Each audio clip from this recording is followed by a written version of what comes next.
اعوذ باللہ من الشیطان الرجیم بسم اللہ الرحمن الرحیم۔ آج میں آپ کے ساتھ نبی پاک صلی اللہ علیہ وسلم کی ایک حدیث شیئر کرنا چاہتا ہوں۔ یہ حدیث حقیقت میں ہمیں ایک ایسا راز سکھاتی ہے کہ انسان جب ایک قدم اللہ کی طرف بڑھاتا ہے تو اللہ سبحانہ و تعالیٰ 10 قدم اس کی طرف بڑھاتے ہیں۔ انسان کو اپنی جانب سے کوشش پہلے کرنا ہے، پھر اللہ سبحانہ و تعالیٰ اس کا ہاتھ پکڑتے ہیں، اس کے لیے راستہ بناتے ہیں۔ ایک مرتبہ آپ صلی اللہ علیہ وسلم مسجد نبوی میں صحابہ سے گفتگو کر رہے تھے۔ مجلس کے دوران آپ نے فرمایا، کیا میں تمہیں 3 اشخاص کا واقعہ سناؤں، ان کی کیفیت سناؤں؟ صحابہ نے کہا کہ اللہ کے رسول صلی اللہ علیہ وسلم سنائیے۔ آپ نے کہا کہ اس محفل کے دوران ایک فرد آیا باہر، اس کی نیت یہ ہے کہ وہ اس محفل میں شامل ہو، لیکن مسجد کے قریب پہنچ کر وہ دیکھتا ہے کہ مسجد بھری ہوئی ہے، لیکن وہ اپنے قدم آگے بڑھاتا ہے کہ میں جگہ تلاش کروں کہ میں بیٹھ کر اللہ کے رسول صلی اللہ علیہ وسلم کی بات کو سنوں۔ جب وہ آگے بڑھتا ہے تو اللہ سبحانہ و تعالیٰ اس کے لیے جگہ بنا دیتے ہیں اور اس کی موجودگی کو قبول کر لیتے ہیں۔ ایک دوسرا شخص آتا ہے اور اس نے دیکھا کہ مسجد بھری ہوئی ہے۔ شیطان نے اس کے دل میں وسوسہ ڈالا کہ مسجد بھری ہوئی ہے، کوئی جگہ نہیں ہے، گھر چلو، بعد میں کسی وقت سنیں گے اللہ کے رسول صلی اللہ علیہ وسلم کی بات۔ لیکن جب وہ مسجد سے دور جانے لگا تو اس کو خیال آیا کہ میں کوشش تو کروں، دیکھوں تو صحیح، شاید کوئی جگہ مجھے مل جائے۔ وہ واپس لوٹتا ہے اور مسجد میں آگے کی جانب آ کر جگہ تلاش کرنے کی کوشش کرتا ہے۔ اللہ تعالیٰ اسے جگہ بھی فراہم کرتا ہے اور اس کے آنے کو قبول بھی فرما لیتا ہے۔ ایک تیسرا شخص ہے کہ جو مسجد کی جانب آنے سے پہلے ہی ذہنی طور پر اس بات کے لیے تیار تھا کہ اگر وہاں مشکل ہوئی تو میں گھر چلا جاؤں گا۔ He was looking for excuses not to join the gathering of Prophet Muhammad صلی اللہ علیہ وسلم، یعنی وہ معذرت کی تلاش میں تھا کہ کوئی بہانہ ملے اور میں چلا جاؤں۔ تو جب وہ مسجد کے قریب پہنچتا ہے اور دیکھتا ہے کہ مسجد بھری ہوئی ہے تو وہ کہتا ہے کہ میں نے تو اپنا کام کیا، میں آیا لیکن جگہ نہیں تھی، چلو گھر چلتے ہیں۔ وہ گھر چلا جاتا ہے۔ اللہ کے رسول صلی اللہ علیہ وسلم نے فرمایا کہ چونکہ اس کی نیت میں کھوٹ تھی، وہ شامل ہی نہیں ہونا چاہتا تھا، وہ معذرت تلاش کر رہا تھا، ایکسکیوز تلاش کر رہا تھا، اللہ نے اس کے لیے اس کام کو مشکل تر بنا دیا کہ وہ ہماری محفل میں آ کے بیٹھے، اور اللہ نے اسے رد کر دیا۔ دیکھیں، ایک بہت بڑا سبق ہمیں ملتا ہے، اور وہ سبق یہ ہے کہ اگر آپ کی نیت یہ ہے کہ آپ کوئی نیک کام کرنا چاہتے ہیں،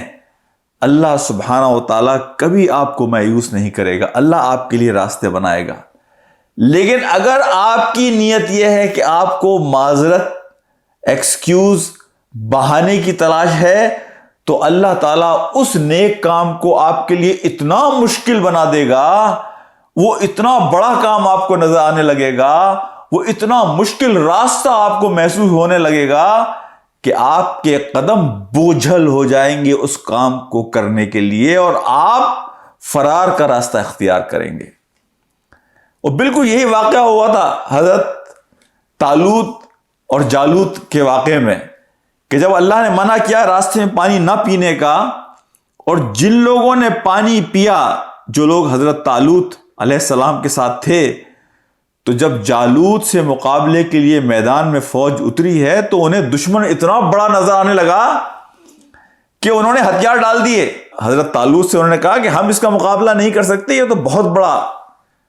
لیکن وہ لوگ کہ جنہوں نے اللہ کی اطاعت کی تھی، اللہ کا حکم مانا تھا، ان کے لیے دشمن چھوٹا نظر آنے لگا۔ دیکھیں، جب بھی کبھی آپ کو کوئی نیک کام کرنے کا موقع ملے، یہ ایک اصول یاد کر لیں کہ ہمیشہ اس کا کریڈٹ اللہ سبحانہ و تعالیٰ کو دیں۔ نبی پاک صلی اللہ علیہ وسلم نے فرمایا کہ جب بھی کوئی نیک کام کرو، نماز بھی پڑھو، مسجد میں پہنچ کر جماعت کے ساتھ، اس کے بعد بھی یہ کہو لا حول ولا قوت الا باللہ۔ بالکل یہی کہتے ہیں نا ہم، جب حی علی الصلاۃ اور حی علی الفلاح کی صدا ہم سنتے ہیں، لا حول ولا قوت الا باللہ، کہ ہم کچھ نہیں کر سکتے، اگر اللہ کی توفیق نہ ہو، ہر کام، ہر نیک کام، ہر اچھا کام اللہ کی توفیق ہی سے ہوتا ہے۔ یہ انسانی قوت اور انسانی ارادہ کافی نہیں ہوتا، انسان کی جو فزیکل پاور ہے وہ کافی نہیں ہوتی۔ آپ یہ دیکھیں گے اسی وجہ سے کہ ایک 20 سال کا نوجوان جس کے پاس ساری فزیکل پاور ہے، قوت ہے، طاقت ہے، صلاحیت ہے، وہ مسجد میں آپ کو نظر نہیں آئے گا فجر کی نماز میں،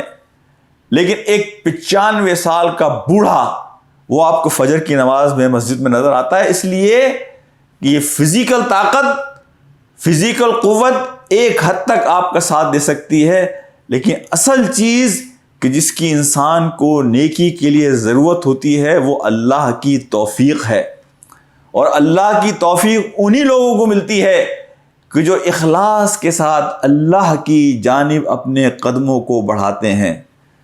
اسی لیے ہمارے بزرگ یہ بات کہتے ہیں کہ اگر اللہ آپ کو یہ توفیق دے رہا ہے کہ آپ ایک نیکی کو بار بار کر رہے ہیں،